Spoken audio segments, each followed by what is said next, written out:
Recently, the silver spot price rose to $50 an ounce, and the gold spot price rose to $4,000 an ounce, and then they both went even higher, topping out at over $54.49 for silver and over $4,381 an ounce for gold.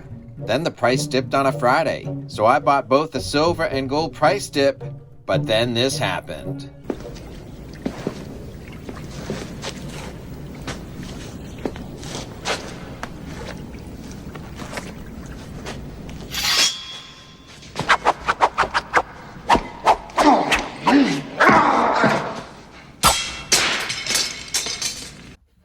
I'd like to thank my channel sponsor, Summit Metals. I had recently bought the dip and sent my dollars to Summit Metals, and silver and gold coins came back. What am I buying? I will reveal what's in this package before the end of this video. Have you ever bought either silver or gold, and just after you bought your coins, the price went up further? Or have you bought silver and gold, and just after you made your purchase, the price dropped a lot? And maybe sometimes the price drops a lot, but then recovers just a little bit. The last month for silver and gold spot prices have been very dramatic. About a month ago, gold spot prices crossed $4,000 an ounce, and even NBC's The Today Show or ABC's Good Morning America were talking about the amazing prices being commanded by an ounce of gold. Some other shows even acknowledged that silver had hit a nominal all-time high itself and had crossed $50 an ounce. Things got so exciting, I went to my LVS, local vinyl store, and bought some silver and gold there. So the $4,000 and $50 prices were breached. Prices went higher, prices dipped. I made a purchase, and then this happened. What did I buy? What happened to the prices since? Where are the prices going next? And would I be buying again in the near term? For a narrow 1-month snapshot after reaching its highs, there was a bit of a dip. I bought in at $4,200 gold and $50.86 silver spot prices, but then they both dropped over a period of week to intermediate lows of $3,897 or $300 lower for gold and $45.57 or $5 lower in an ounce for silver. But now both have settled in, and gold has reclaimed $100 to close recently at $39.97 and silver at $48.65. So right now, both metals are a little lower than my most recent purchases, but higher than their most recent bigger dips. But in the scheme of things, I do have more ounces.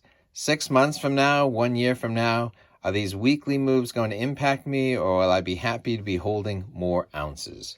What happened after the prices peaked and after my purchase is that the Fed did lower interest rates in October as anticipated, so that should build a floor under both silver and gold. Looking back over the past year, it was only this spring and summer that gold had breached $3,000 an ounce, and we all thought, wow, gold is getting expensive to buy. But it did stabilize for 4 or 5 months in the $3,000 to $3,500 range. So in hindsight, is $3,500 gold expensive or a bargain? And is $38 or $45 silver expensive or a bargain? Will $4,000 be the next base level for gold, or maybe a little lower? And likewise, will $48 be the next base level for silver, or maybe a little lower? If another rate cut comes in December and even again in January 2026, will that build a base for price support for both gold and silver as commodities worth holding long into the future? I've found that the most important thing I can do is to set a budget and buy silver and gold on a regular basis as much as once per month for me. The habit is more important than the price fluctuations. The fluctuations in price are a constant, but it takes effort to remain consistent. Consistency doesn't mean perfection, but being consistent more times than not does add up. Tools and goals help keep you focused. Inside this package, I will share 3 tools that I'm using, which could also help you grow your silver and gold stack. Welcome to Silver Heist. Thank you to our returning subscribers and guests. If you like silver, gold, or a coin with a good story, please give this video a thumbs up and subscribe. We try and alert our audience to deals or to let them know they're on the right track, such as this video published with over 133,000 views. The 7 signs you may be a better silver and gold stacker than you think. More on this later. The first tool to help you grow your sack is this, a way of tracking your progress in stacking fractional gold. With gold at $4,000 an ounce, a 1 ounce gold coin would be out of my reach, but fractional gold coins bought repeatedly to get to that same ounce of gold is a plan. It's a matter of your budget whether 4 1/4 ounce gold coins is workable, or if 10 1/10 ounce gold coins would be more realistic. 1/4 ounce gold is now solidly over $1,000, so the 1/10 ounce gold is looking very attractive to me right now. In the past, I've completely filled this tube with 25 1/10 ounce gold eagles and put a sizable dent in filling this other tube with 1/4 ounce gold eagles. With gold so expensive, I may put the 1/4 ounce gold eagles on hold and work on the Summit Metals wallet. I have one slot filled with 1/10 ounce gold eagle and room for a full ounce. A full ounce of gold, 1/10 ounce gold eagle at a time.